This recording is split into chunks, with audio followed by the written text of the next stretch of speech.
And so I remember one time a great insecurity. I was driving by Home Depot and we didn't have much money. And I said, that's it. I'm going in and getting a job. Mm. And the presence of God filled the car, and I heard him say, don't strike the rock. Mm. That was one of my, honestly, I loved that Yeah. chapter in here. I sent pictures of it to Daniel. Yeah. Yeah. I'm like, you Yeah. need to read this.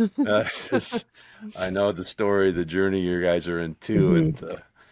And I wept in the car. I was upset. Hmm. I was like, well, how am I, what, he was saying, don't, I've invited you and not a day late, stay the course. These are two things I wrote down: stay the course, not a day late, not a day early.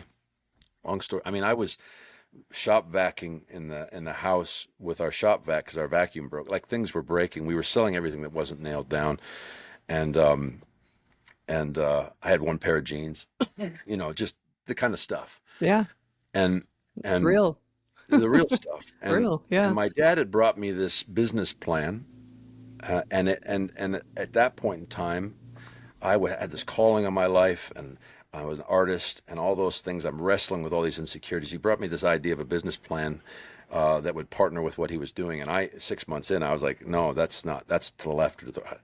And so God invited me into the heart of a delusion to set me free, is what he was Hmm. doing. And I needed to rediscover who he was truly and who I was. But a year in, I remember it was a Friday, and my dad asked how we were doing, and I used the language of, we can see the whites of the giant's eyes. I Hmm. had the epiphany that when David's down on the field, it's too late now. There's no going back. We're Right. here, You're and in it. you're in it. We've lived in, and so that means that on Monday they were going to turn off our water, on Tuesday our gas, and on Thursday our electric. Hmm. And we'd had one asset. We had a truck that I'd bought, and we'd been trying to sell it for months, and had gotten one really low ball offer at the beginning and said no to it, and had lowered it down to where it was a steal. Um, but no calls. So it's a Friday night. Karen sends me to the grocery store to um, get some ketchup, and I remember hoping that there was enough room on our credit card for ketchup. Hmm.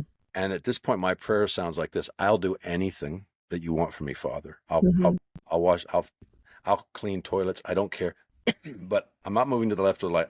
I need your favor. I won't go anywhere that you won't bless. I Hmm. need to hear from you. I need to know what you want, what's on your heart. And I'm praying that, and I have this idea.